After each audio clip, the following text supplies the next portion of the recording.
lang po ako, yan lang ang concept ko. Ang hirap din mag-provide ng puhunan. Dami namin, ako lang laging nakikita nyo.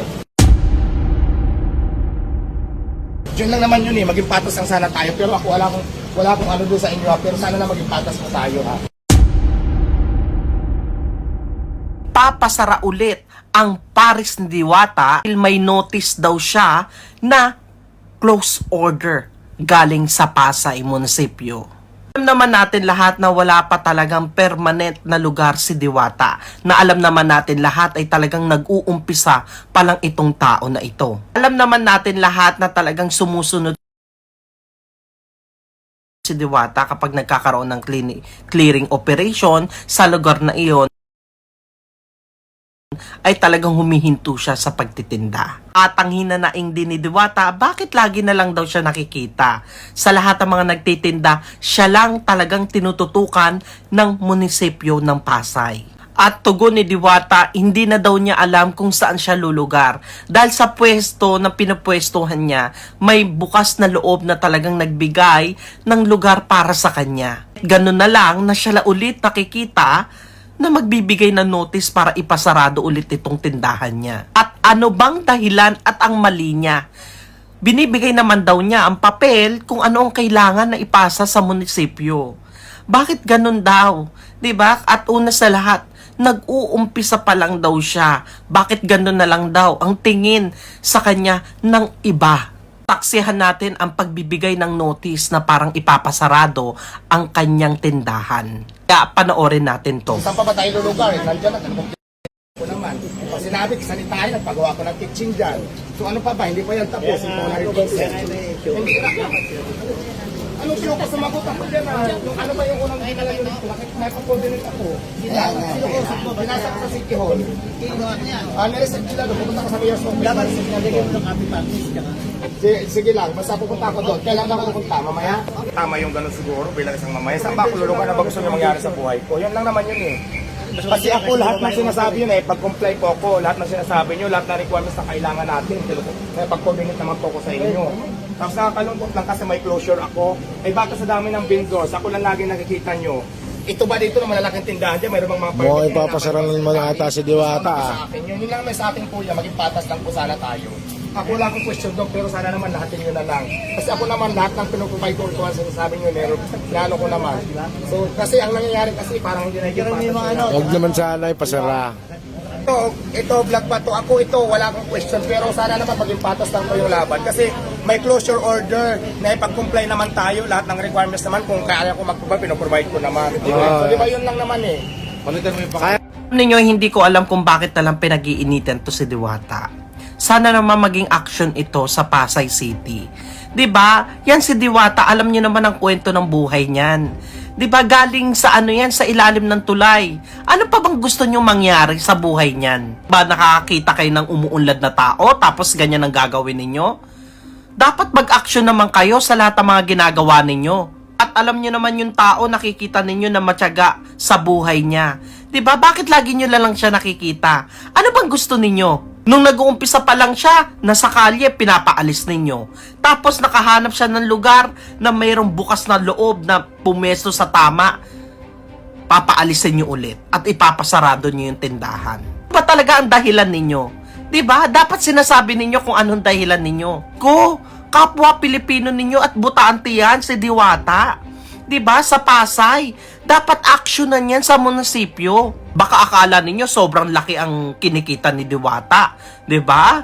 Sana alam ninyo kung papaano mag-business, kung papaano mag-manage. Kung naman nakuha ni Diwata at kumuha naman diyan sa munisipyo yung business permit para sa kanya. Sumusunod naman siya sa mga rules at kung anong binibigay ng mga malalaking business na kainan diyan, nagbibigay din naman siya ng permit at pagbabayad din naman. Na naman yung Pasay Munisipyo, actionan ito si Diwata. 'Di ba? Hindi ba kayo naaawa diyan sa tao na 'yan? Mahirap 'yan eh. Nag-uumpisa pa lang, akala ninyo mga ginto ang binabayad diyan? Hindi ginto ang binabayad diyan. Pat nga eh, 'di ba? Kayong diyan sa munisipyo sa Pasay, alagaan ninyo yung mga taong nasa lalawigan ninyo. Hindi yung tipong nakikita ninyo umuunlad itong tao ninyo, tatapakan ninyo at iisipin ninyo na ipasarado ito ulit itong tindahan niya. Ano pa bang gusto ninyo? 'Di ba? Maging pariwara ang buhay niyan. Nakikita nyo na nga, 'di ba? May pagbabago na sa buhay niyan. Tumututok sa mga pangarap niyan, tapos gagawin ninyo, tatapak-tapakan ninyo. Tapos magbibigay kayo ng notice para isarado tong tindahan nila. Kung nakakatulong nga yan si Diwata eh. Una-una sa lahat, hindi lang siya. Yung mga staff niya, pinapasahod niya, nakakadagdag sa mga pinapasahod na tao na walang trabaho. Nga, sabihin ninyo sa akin na tama ang ginagawa ninyo. Mali ang ginagawa ninyo, dapat nagiging pantay-pantay kayo sa lahat ng mga tumatayong establishment dyan sa lugar na yan. 'Di ba? Hindi lang naman si Diwata ang mga nagtitinda dyan Lang nga, ano ba talagang idiretsuhan nyo nga ako? Ano bang gusto ninyo na mangyari dyan sa buhay ni Diwata? 'Di ba? Gusto ninyo na makita nyo na lang sa kalye yan nanghihingi ng pera at nagmamalimos sa ibang tao? Dapat nga tulungan nyo pa yung tao sa tamang lugar ng tao. Magbibigay ako ng lugar para sa'yo, para tuloy-tuloy ang business mo. Dapat, 'di ba, magbibigay kayo ng mga magagandang mensahe sa kanya kung saan ba pwedeng magtinda para permanent niyang pwesto. Alam niyo, sa totoo lang, nakaka-high blood na talaga tong mga tao na ito. 'Di ba? Mas gusto niyo yung tinatapakan yung tao para makita ninyo na naghihirap. Diyos ko, sa Pilipinas man lang, isipin ninyo, napakahirap ng buhay dito sa Pilipinas. Kita ninyo na nagtsatsaga yung tao, tapos ipapasarado niya yung tindahan na yan. Diyos ko, kung magkano lang kinikita niyan. Sana isipin nyo man lang. Ano naman yung munisipyo ng Pasay, butante yan si Diwata. Dapat actionan yan. Hindi yung tipong magno-notice kayo para ipasarado yung tindahan na yan. Saan ba talaga lulugar yan si Diwata? 'Di ba? Nung nasa kalye yan, pinapaalis ninyo. Tapos ngayon, kapag nakikita ninyo na maraming kumakain, ipapasarado ninyo. Ano bang gusto ninyo sa buhay ni Diwata? Diyos ko naman, ang tao ay nag-uumpisa pa lang. Sana naman tinutulungan ninyo kung saan ba talaga pwedeng pumesto tong tao na to. Naman, nakikita nyo na nagtsatsaga ang isang tao na gustong umunlad sa buhay niya. Tas ganyan ang gagawin ninyo. Yung maganda, i-invite ninyo si Diwata sa munisipyo kung anong pangangailangan. Diyos ko, sa magandang pwesto niya, tapos sasabihin ninyo, papasarado ninyo. Oh my God. Yan na ba ang Pilipinas? Ito lang talaga masasabi ko, talo talaga ang mga mahihirap. Sana isipin nyo naman kung magkano lang kinikita niya, na hindi naman ibig sabihin na maraming kumakain yan, na libo-libong at milyon-milyon ang kinikita niyang tao na yan. Nag-uumpisa pa lang yan. 'Di ba? Kung nagpatayo na ng restaurant niyan at meron ng sarili yan, baka sakali, 'di ba? Baka yung mga hinanaing ninyo maibigay. Sana yung munisipyo ng Pasay, unawain ninyo tong tao na to. Nagtsatsaga, 'di ba? Yung pagkain niya, sabihin na natin hindi pang mayaman yan. Pangmasa yan, yung mga taong mga nagtitipid. Apat nga sa mga ganyan tao, sinusuportahan ninyo 'Di ba? Paunlarin nyo lalo. At magpasalamat din kayo kasi nagbibigay ng trabaho yan sa ibang tao na walang trabaho. Sabihin ninyo na magbayad ng tax yan sa kanyang business. Why not? 'Di ba? Kausapin ninyo si Diwata. Hindi yung magbibigay kayo ng notice para isarado ito. Doon yung sa kanyang sinasabi, 'di ba? Nag-operate naman siya na kapag pinapunta niyo siya sa munisipyo, pumupunta naman siya. 'Di ba? Sabihin niyo kung anong gusto niyo, hindi ipapasarado niyo yung tao. Diyos ko, nangangarap tapos kayo pinahihilan ninyo pababa. Kaya yung munisipyo ng Pasay, pakiusap naman. Aksyonan niyo naman to si Diwata. Pa naman tong tao na to. Alam niyo naman kung anong kwento niyang tao na yan nagtsatsaga tong tao na to para umunlad sa sarili niya tapos kanya nang gagawin ninyo. Alam niyo, ito lang masasabi ko sa Pilipinas. Talo talaga mga mahihirap.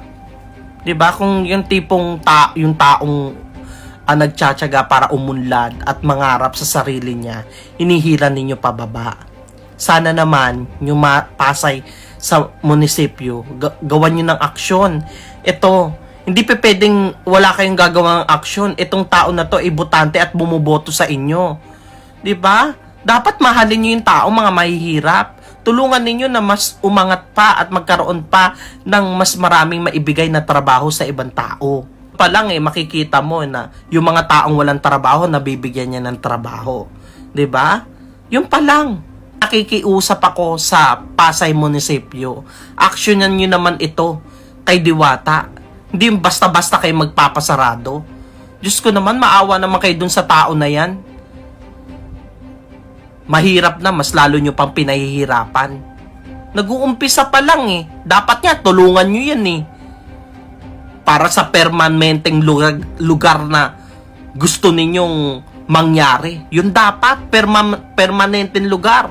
Sabihin niyo kung talaga saan siya pupwesto. Para doon na siya talagang nagtagal. Kung magbabayad man o ano pa man, handa naman magbayad yan para sa kanyang business. Ganun talaga ang business eh. Kailangan mo magbayad ng ganito eh. Yung tax, 'di ba? Yung business permit. Magbibigay na at mag-operate naman yan si Diwata Wag ganun.